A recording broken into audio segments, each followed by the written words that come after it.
14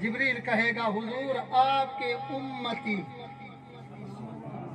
جو رات کو اٹھ کے خلوت میں بیٹھ کر خوف خدا کی وجہ سے روتے تھے، ان کے جو آنسو گرتے تھے مالک کو اتنے پسند آئے، مالک نے فرشتوں کو بھجوا کے آنسو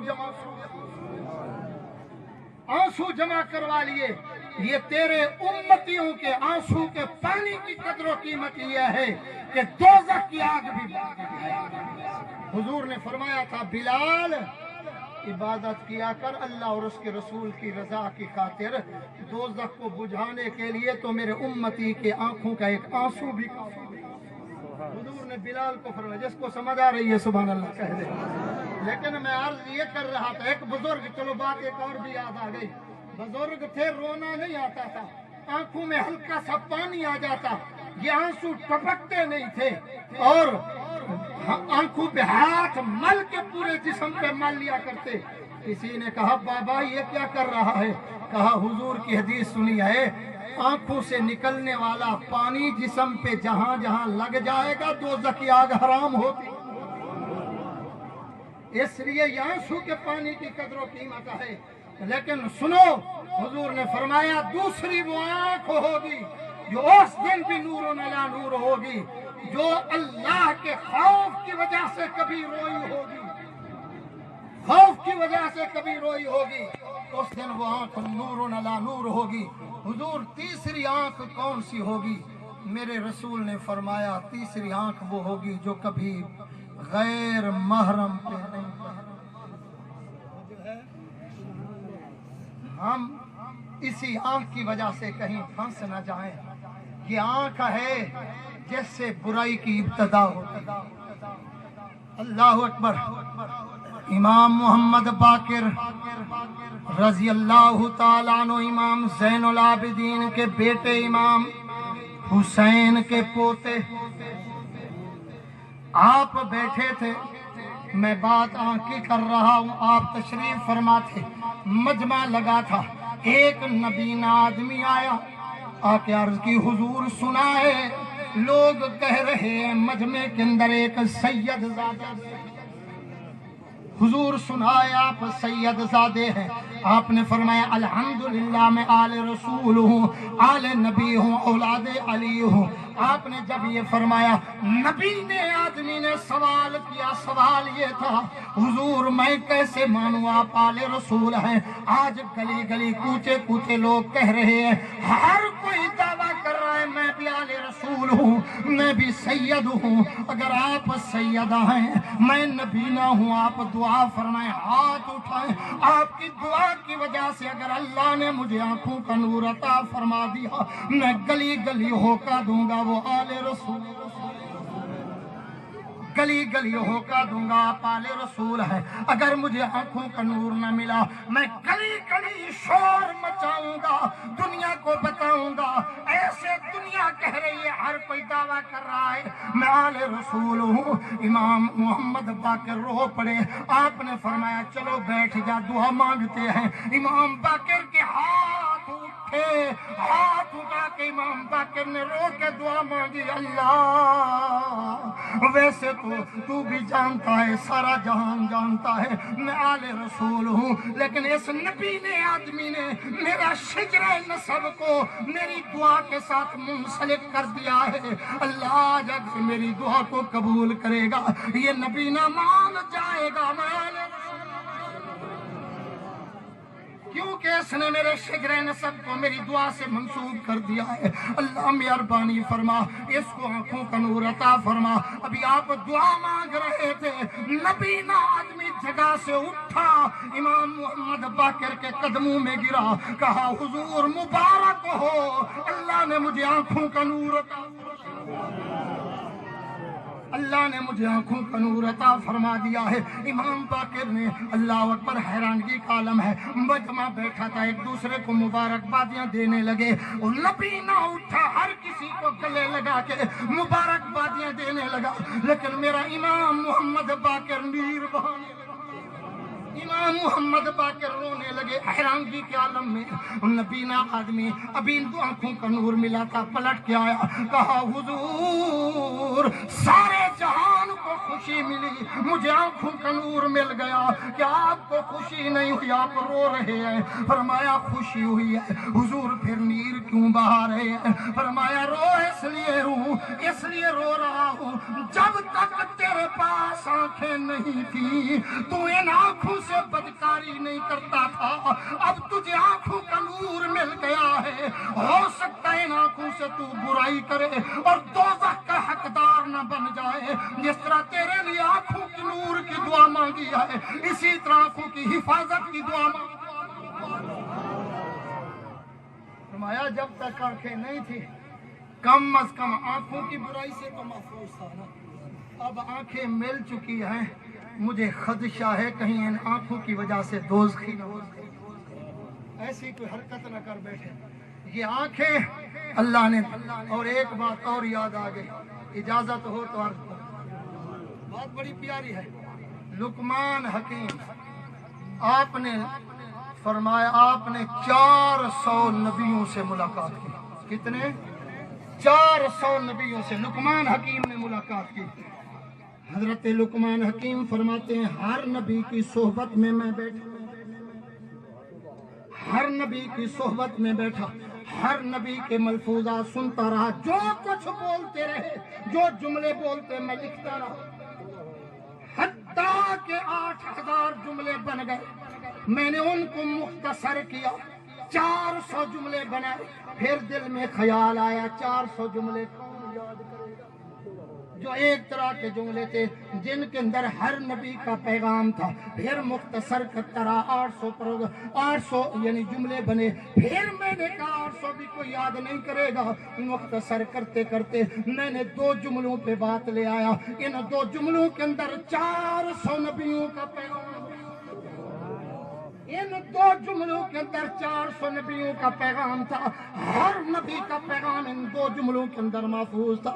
آج میں اس محفل کے اندر صرف ایک جملہ عرض کرنا چاہتا ہوں. لقمان حکیم نے جو بیان کیا, فرمایا 400 نبیوں کا پیغام یہ ہے. 400 نبیوں نے, ہر نبی نے یہ پیغام دیا. فرمایا جب کبھی تو کسی کے گھر میں مہمان,